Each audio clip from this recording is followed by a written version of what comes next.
Tame Mesean nació en 1922, en plena época de cambios en Estados Unidos, cuando el país estaba creciendo, cuando la gente empezaba a tener un poco más de dinero en el bolsillo, cuando las ciudades se expandían y todo parecía posible, y en ese momento apareció esta marca con una promesa muy clara. Zapatos de buena calidad a precios que cualquier persona pudiera pagar, nada de lujos innecesarios, nada de diseños complicados, simplemente zapatos que duraran, que eran cómodos, que cumplieran su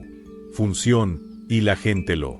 valoró, porque en esos años no todo el mundo podía darse cuenta del lujo de comprar calzado nuevo cada temporada. Así que cuando apareció una marca que te ofrecía algo decente a buen precio, la gente respondía, y vaya que respondió. En poco tiempo Tame Mesean se convirtió en un nombre conocido en todo el país, con tiendas en cada ciudad importante, con fábricas que no daban abasto produciendo zapatos, y lo interesante es que no era solo una marca más, era parte de algo mucho más grande, porque Tame Mesean pertenecía a Melville Corporation, un gigante del retail que también manejaba otras cadenas comerciales, y eso le daba una enorme ventaja, porque tenían la infraestructura, tenían la distribución, tenían el músculo financiero para competir con cualquiera, y durante décadas eso funcionó a la perfección. La marca creció, las ventas subieron, las fábricas se multiplicaron, y parecía que nada podía detenerlos. Pero aquí es donde la historia empieza a ponerse interesante, porque lo que mucha gente no sabe es que el éxito de Tame Mesean no solo dependía de hacer buenos zapatos, dependía de un modelo de negocio muy específico, un modelo que funcionaba perfecto en su época pero que empezó a mostrar grietas cuando el mundo cambió, y el mundo cambió rápido. Demasiado rápido para una empresa que se había acostumbrado a hacer las cosas de cierta manera. Verás, Tame Mesean producía casi todo en Estados Unidos. Tenían fábricas propias, controlaban cada parte del proceso, desde el diseño hasta la venta, y eso les daba control total sobre la calidad, pero también significaba que sus costos eran altos, muy altos, y mientras la competencia se mantenía en las mismas condiciones, no había problema. Pero cuando empezaron a llegar marcas que fabricaban en otros países, donde la mano de obra era mucho más barata, donde los costos de producción eran una fracción de lo que costaba producir en Estados Unidos, ahí comenzó el problema, porque de repente Tame Mesean se encontró compitiendo contra empresas que podían vender zapatos similares a precios mucho más bajos, y la gente, bueno, la gente siempre busca el mejor precio, especialmente cuando el producto parece igual de bueno, y aunque Tame Mesean intentó mantener su posición, aunque siguió apostando por la calidad, por la producción local, la realidad es que el mercado estaba cambiando, y ellos no cambiaron lo suficientemente rápido.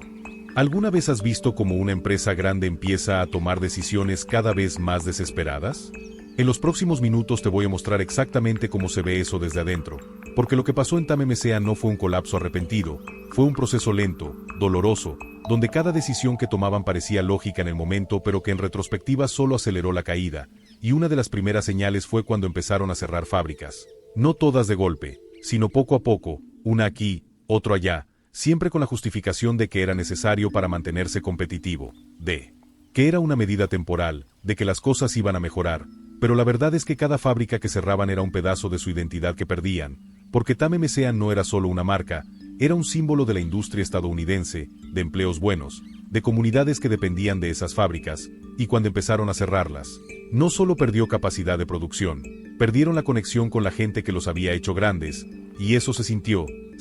en las ventas, se sintió en la percepción de la marca, y se sintió en el ánimo de los trabajadores, que seguían ahí, viendo cómo sus compañeros perdían sus empleos, preguntándose cuándo les iba a tocar a ellos. Y aquí viene algo que casi nadie menciona, algo que descubrí revisando documentos y gente que trabajó ahí, y es que dentro de Melville Corporation, que era la empresa madre de Tame Mesean, había tensiones, había desacuerdos sobre qué hacer con la marca, porque algunos ejecutivos querían mantener el modelo tradicional, seguir produciendo en Estados Unidos, seguir apostando por la calidad aunque eso significara márgenes de ganancia más bajos, pero otros, y estos eran los que tenían más poder, querían modernizar, querían recortar costos, querían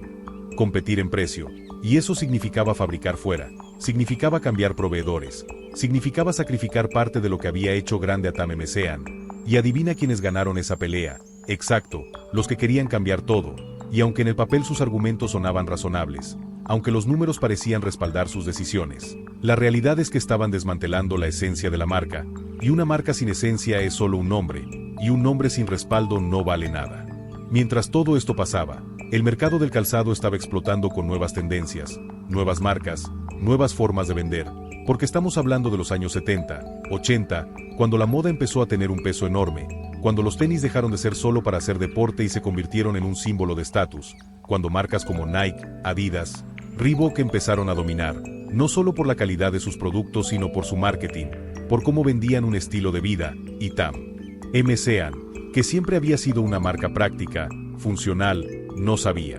cómo competir en ese terreno, porque ellos vendían zapatos, no sueños, no aspiraciones, solo zapatos, y en un mundo donde la gente cada vez valoraba más la imagen, donde lo que llevabas en los pies decía algo sobre quién eras, ser una práctica y funcional ya no era suficiente, y aunque intentaron adaptarse, aunque lanzaron nuevas líneas, aunque probaron con diseños más modernos, nunca lograron conectarse con esa nueva generación de consumidores que buscaba algo más que solo un buen par de zapatos. Y fíjate en esto, porque es importante, Tame Sean tenía cientos de tiendas, estaban en todos lados, en centros comerciales, en calles principales, tenían presencia física como pocas marcas, pero eso que antes era una ventaja se convirtió en una carga, porque mantener todas esas tiendas abiertas costaba una fortuna, los alquileres subían, los costos operativos aumentaban, y las ventas no crecían al mismo ritmo, de hecho empezaron a caer, y cuando las ventas caen pero los costos siguen altos, las matemáticas no cuadran, y Melville Corporation comenzó a ver que Tame Sean, que antes era una de sus joyas, se estaba convirtiendo en un problema, en un lastre que arrastraba hacia abajo sus números generales, y en el mundo corporativo, cuando algo se convierte en un problema, las soluciones suelen ser drásticas, así que empezaron a cerrar tiendas, primero las que menos vendían, luego las que estaban en ubicaciones menos estratégicas, y cada cierre era un golpe más a la moral de la marca, porque la gente veía como Tame Sean se iba encogiendo, como cada vez había menos lugares donde comprar sus productos, y eso generaba una percepción de decadencia, de que algo andaba mal, y cuando la gente percibe que una marca está en problemas, deja de comprar, así de simple. Dentro de un momento te voy a contar el detalle que lo cambió todo, el error que vendió el destino de Tame Sean, pero antes necesitas entender algo más. Necesitas entender que para los años 90 la situación ya era crítica, las fábricas seguían cerrando, las tiendas seguían desapareciendo, la marca había perdido relevancia, y Melville Corporation estaba reestructurándose, vendiendo partes de su negocio, enfocándose en lo que funciona es IVA, y Tame Sean definitivamente no entraba en categoría, y lo que pasó entonces es que empezaron a buscar, empezaron a ver si alguien más podría salvar la marca, si había algún comprador interesado, si podía hacer algo para recuperar aunque sea parte de lo que había sido, pero la realidad es que nadie quería cargar con una marca en decadencia, con una red de tiendas que perdían dinero, con una imagen que ya no conectaba con los consumidores, así que las opciones se fueron reduciendo, hasta que prácticamente no quedó ninguna. Y aquí viene el punto, el momento exacto donde todo se derrumbó, porque en 1996, Melville Corporation tomó una decisión que muchos vieron venir pero que igual impactó, decidió cerrar todas las tiendas Tame Sean, todas, de un golpe, más de 1000 tiendas cerraron sus puertas, miles de empleos se perdieron, y una marca que había existido por más de 70 años simplemente dejó de tener presencia en las calles, dejó de ser parte del paisaje comercial estadounidense, y aunque el nombre sobrevivió, aunque todavía se vendieron algunos productos bajo la marca Tame Sean en ciertas tiendas, nunca fue lo mismo, porque sin las tiendas propias, sin la presencia física, sin la conexión directa con el consumidor, Tame Sean se convirtió en un fantasma, en un recuerdo, en algo que la gente mayor recordaba con nostalgia pero que las nuevas generaciones ni siquiera conocían, y eso es lo más triste de todo, que una marca que vistió los pies de millones de personas, que fue parte de la vida cotidiana de tantas familias, simplemente desapareciera sin que la mayoría se diera cuenta.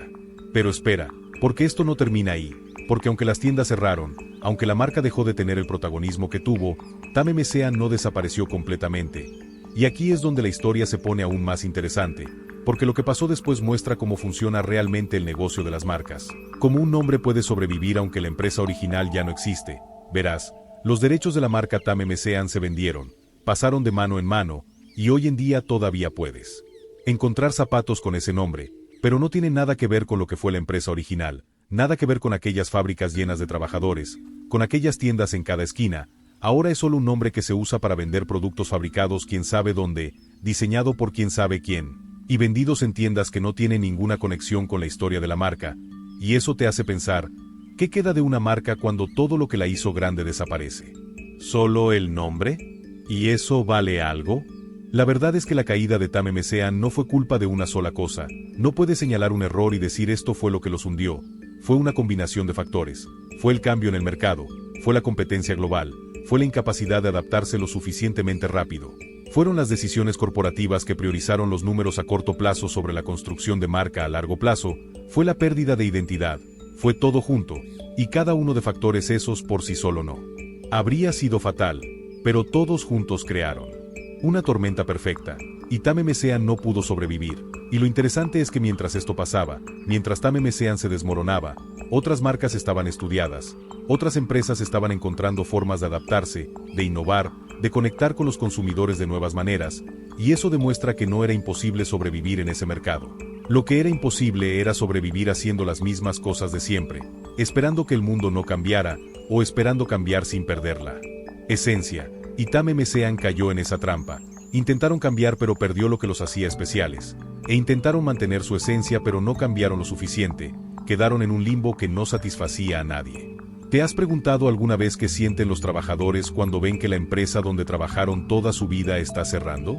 Dentro de un momento te voy a mostrar testimonios que te van a poner los pelos de punta, porque una cosa es hablar de números, de estrategias, de decisiones corporativas, y otra muy distinta es escuchar a la gente que vivió ese colapso desde adentro, la gente que entró a trabajar en las fábricas de Tame Mesean pensando que tenían un trabajo estable, que podían construir una vida ahí, que iban a retirarse de esa empresa, y que de repente se encontró sin nada, viendo cómo cerraban las puertas, cómo sus habilidades ya no servían en un mercado que se había transformado. Como comunidades enteras que dependían de esas fábricas entraron en crisis económica porque la única fuente importante de empleo había desaparecido. Y eso es algo que los reportes financieros no capturan, los análisis de mercado no reflejan, pero que es igual de real, igual de importante. Porque detrás de cada empresa que cae hay personas, familias, vidas que se ven afectadas. Y en el caso de Tame Mesean fueron millas de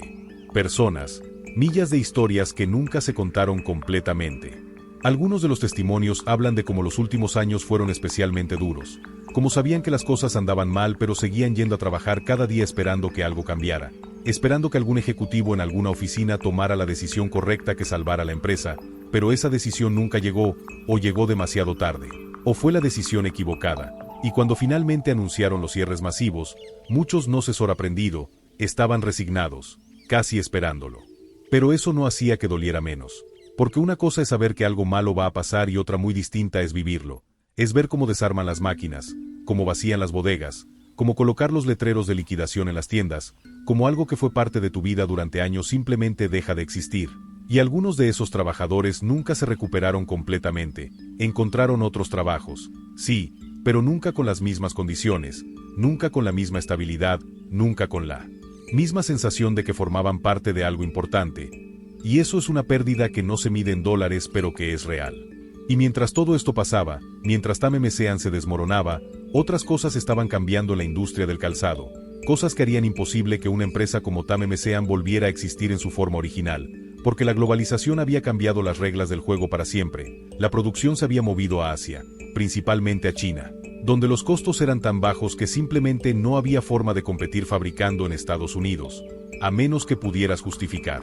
precios mucho más altos. Y para justificar precios más altos necesitas una marca fuerte, una marca aspiracional, una marca que la gente quiera comprar no solo por la calidad sino por lo que representa, y Tame Mesean nunca fue esa marca, siempre fue la opción práctica, la opción económica, y cuando otras marcas podían ofrecer lo mismo a precios aún más bajos. Tame Mesean perdió su razón de ser, perdió su propuesta de valor, y sin eso, sin algo que te haga único, sin algo que te diferencia, no importa cuánta historia tengas, no importa cuántos años lleves en el mercado, estás acabado. Y fíjate en otro detalle importante, algo que también jugó en contra de Tame Mesean, el ascenso de los grandes retailers, las tiendas departamentales, los supermercados que empezaron a vender de todo, incluyendo calzado, y estos lugares tenían un poder de negociación enorme con los proveedores, podían exigir precios bajos, podían dictar términos. Y las marcas que no se adaptaban a esas exigencias simplemente quedaban fuera, no conseguían espacio en los anaqueles, y sin espacio en los anaqueles no hay ventas, así de simple. Y Tame Mesean, que había construido su negocio en tiendas propias, en controlar toda la cadena desde la producción hasta la venta, no estaba preparado para jugar bajo esas reglas, no sabía cómo negociar con Walmart, con Target, con esos gigantes que podían hacer o deshacer marcas con una sola decisión de compra. Y cuando intentaron entrar en ese juego, cuando intentaron vender a través de esos canales, descubriendo que los márgenes eran tan apretados que apenas dejaban ganancia, que estaban trabajando básicamente para mantener volumen, pero sin generar el dinero suficiente para sostener toda la estructura que tenían, Y eso era otra pieza del rompecabezas que no funcionó.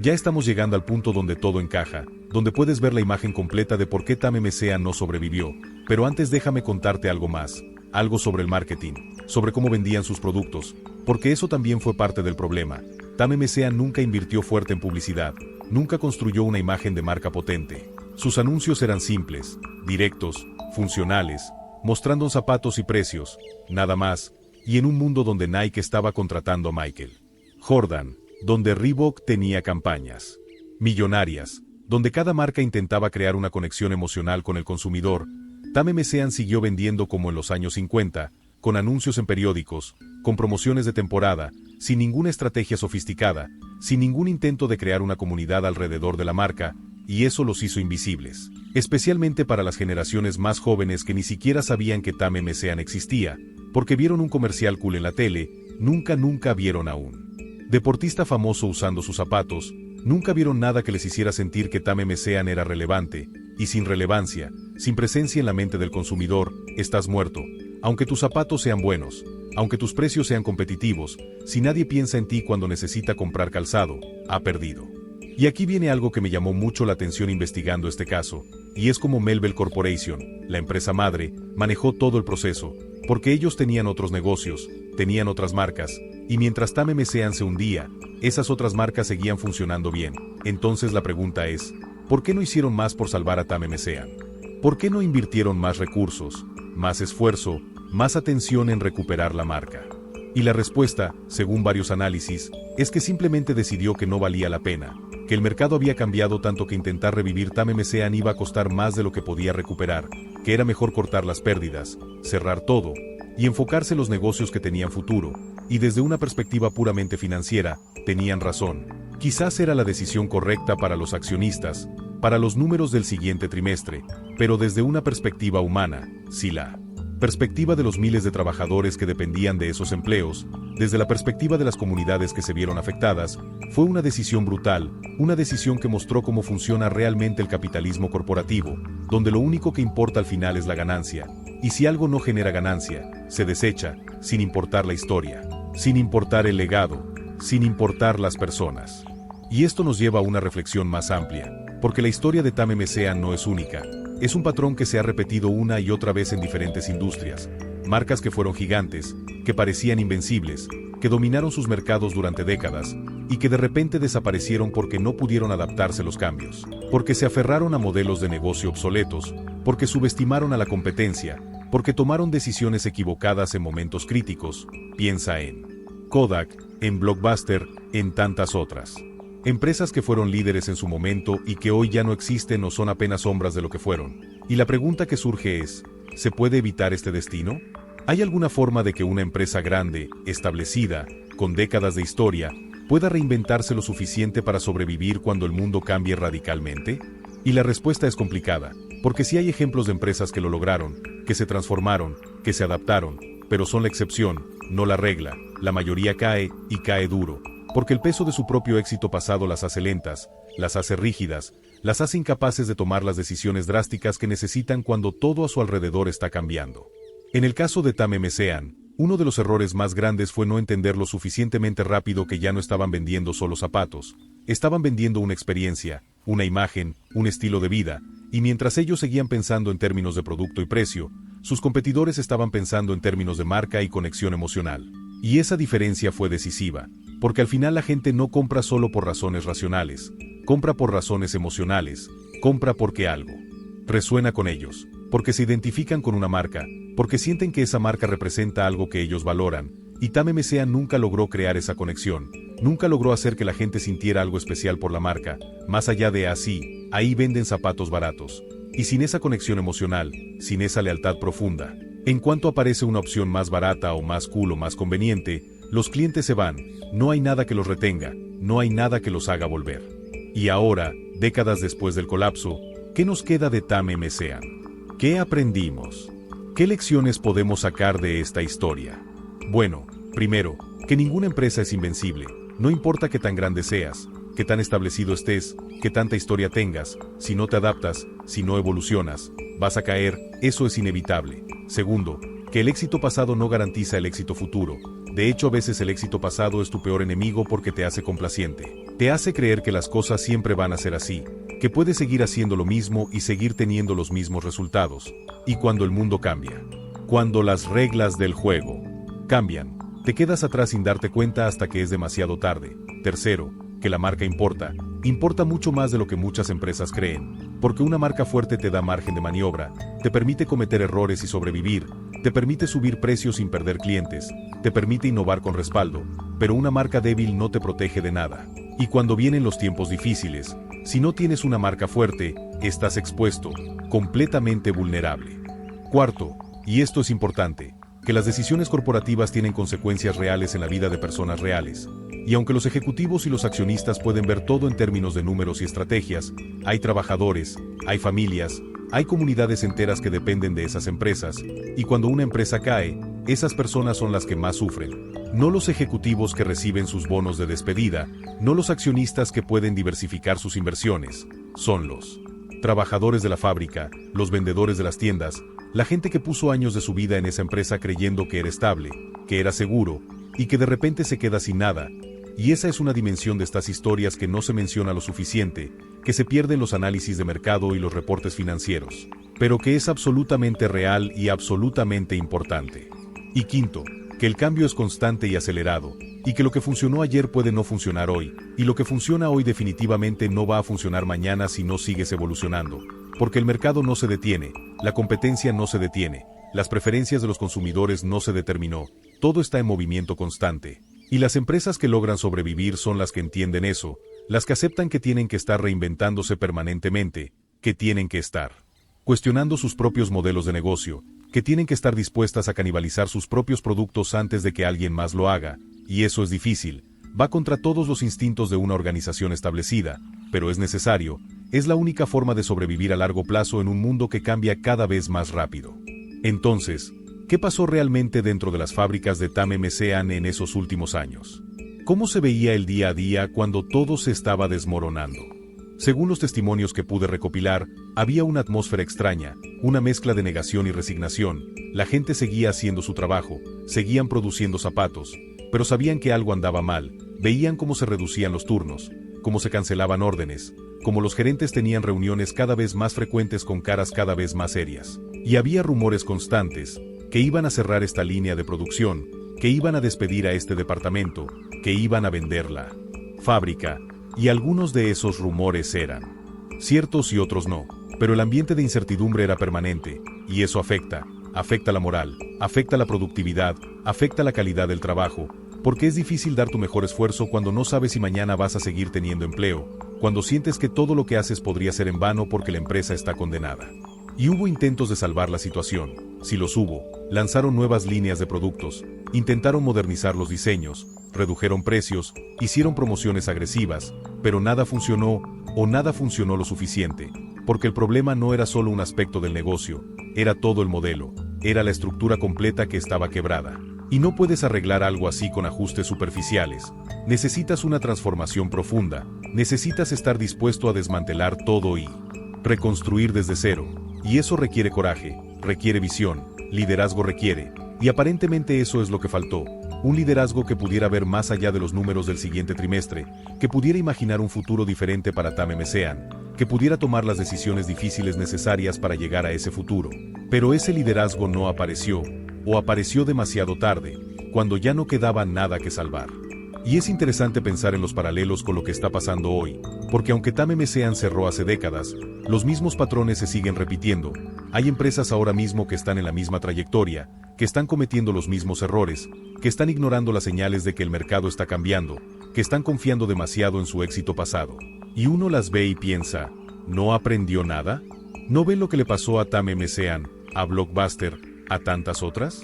Pero la verdad es que cuando estás adentro, cuando eres parte de una organización grande, cuando has estado haciendo las cosas de cierta manera durante años, es increíblemente difícil ver que necesitas cambiar, es más fácil seguir haciendo lo mismo, ajustar un poco aquí y allá, y esperar que las cosas mejoren, y para cuando te das cuenta de que necesitas un cambio radical, generalmente ya es demasiado tarde, ya te comió la competencia, ya perdiste relación con los consumidores, ya los números están tan mal que no hay forma de recuperarse. Déjame explicarte algo más sobre cómo funcionaba TAM-MCAN en sus mejores años. Porque entender eso te ayuda a entender la magnitud de lo que se perdió. Verás, no era solo una marca de zapatos, era todo un ecosistema. Tenían diseñadores propios que creaban los modelos. Tenían compradores que conseguían los mejores materiales. Tenían maestros zapateros con décadas de experiencia que sabían exactamente cómo debían hacerse cada proceso. Tenían una red de distribución eficiente que podía llevar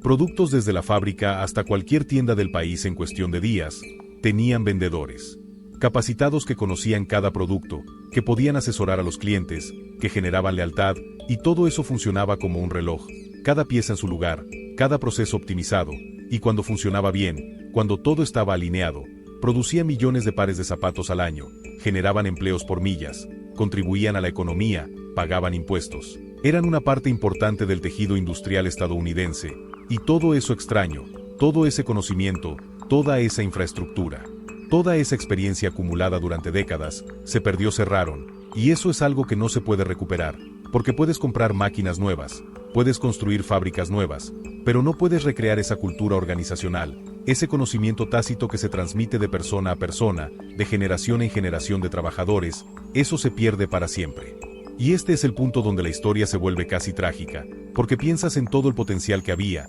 en todo lo que TAM-MCAN podría haber sido si las decisiones hubieran sido diferentes, si el timing hubiera sido mejor, si el liderazgo hubiera estado a la altura, porque no es que el mercado del calzado desapareciera, al contrario, sigue siendo enorme, sigue siendo rentable, hay marcas que están haciendo fortunas vendiendo zapatos, entonces TAM-MCAN podría haber sido una de ellas. Podrían haber encontrado su nicho, podrían haber evolucionado, pero no lo hicieron, y ahora es solo un nombre que aparece ocasionalmente en productos que no tienen nada que ver con lo que fue la empresa original, es un fantasma, una marca zombie que técnicamente sigue existiendo pero que realmente murió hace mucho tiempo. Entonces, ¿qué nos dice todo esto? ¿Qué conclusión podemos sacar? Bueno, tal vez la lección más importante es que nada es permanente, que todo lo que se construye eventualmente puede destruirse si no se cuida, si no se adapta, si no se protege, y que el éxito no es un destino sino un proceso continuo que requiere atención constante, innovación constante, cuestionamiento constante, porque el mundo no espera, el mercado no, y si te quedas quieto aunque sea un momento, alguien más te va a pasar, y cuando eso pasa, cuando pierde esa posición dominante, es increíblemente difícil recuperarla, casi imposible, y TAM-MCAN es la prueba de eso. Fueron líderes durante décadas, y cuando perdieron esa posición, nunca la recuperaron, intentaron, lucharon, pero no pudieron, porque una vez que cae de la cima, una vez que los consumidores dejan de verte como relevante, es casi imposible volver a capturar esa atención, esa confianza, esa preferencia. Y ahora piensa en esto, piensa en cuántas empresas que conoces hoy podrían estar siguiendo el mismo camino, podrían estar cometiendo los mismos errores, podrían estar ignorando las mismas señales,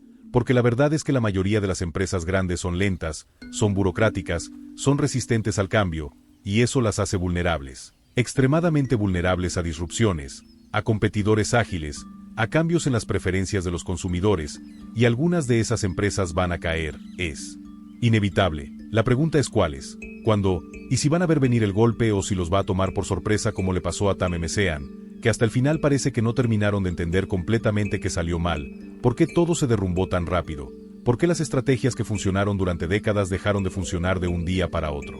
Y hay una ironía final en toda esta historia, una ironía que vale la pena mencionar, y es que hoy, en plena era del comercio electrónico, de las marcas directas al consumidor, de la producción bajo demanda, probablemente habría espacio para algo como TAM-MCAN, para una marca que ofrece calidad decente a precios razonables sin pretensiones de ser aspiracional. Porque hay un segmento del mercado que busca exactamente eso, que está cansado de pagar precios inflados por marcas de moda, que solo quiere productos funcionales que cumplan su propósito, y ese espacio existe, está ahí, pero TAM-MCAN ya no está para ocuparlo. Cerraron justo antes de que llegara una época donde podrían haber tenido una segunda oportunidad, donde las herramientas tecnológicas podrían haberles permitido operar de manera más eficiente, donde podrían haber construido una comunidad online de clientes leales, donde podrían haber usado su historia, su legado, como un activo en lugar de una carga, pero esa oportunidad se perdió, porque ya no existían cuando llegó ese momento.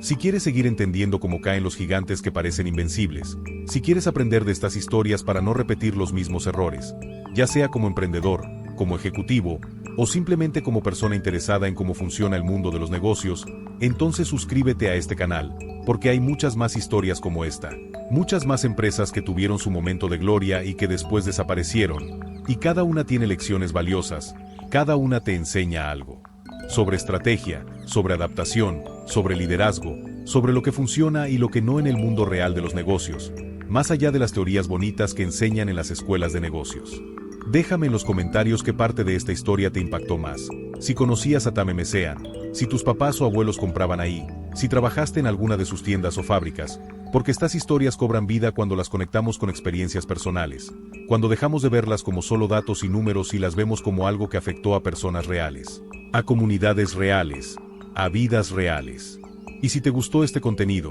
si crees que aporta algo de valor, dale like, compártelo, ayúdame a llegar a más gente que puede estar interesada en este tipo de análisis, porque hacer este tipo de investigaciones toma tiempo, toma esfuerzo, y tu apoyo hace posible que puedas seguir haciéndolas. Activa la campanita para que no te pierdas los próximos videos, porque ya tengo preparadas más historias fascinantes de empresas que fueron gigantes y que cayeron, y créeme, cada una es tan interesante como esta, cada una te va a hacer pensar, te va a hacer cuestionar cosas que dabas por sentado, te va a dar perspectivas sobre cómo funciona realmente el mundo corporativo. Más allá de las versiones oficiales, más allá de lo que dicen los comunicados de prensa. La historia de Tame Mesean es un recordatorio de que nada dura para siempre, de que el cambio es la única constante, de que lo que hoy parece sólido e inquebrantable mañana puede desmoronarse, y de que las decisiones que tomamos hoy tienen consecuencias que pueden durar décadas, que pueden afectar a millas de personas, que pueden cambiar comunidades enteras. Y por eso es tan importante estudiar estas historias, aprender de ellas,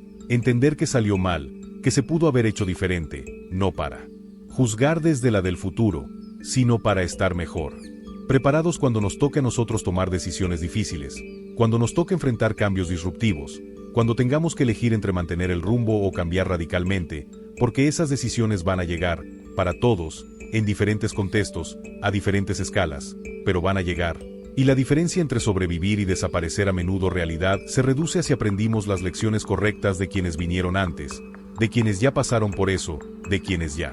cometieron esos errores para que nosotros no tengamos que repetirlos, aunque la es que muchas veces los repetimos de todas formas, porque es muy fácil pensar que nuestro caso es diferente, que a nosotros no nos va a pasar, que tenemos ventajas que otros no tenían, ya a veces eso es cierto, pero muchas veces es solo una ilusión, solo una forma de justificar decisiones cómodas en lugar de tomar las decisiones difíciles que realmente necesitamos tomar.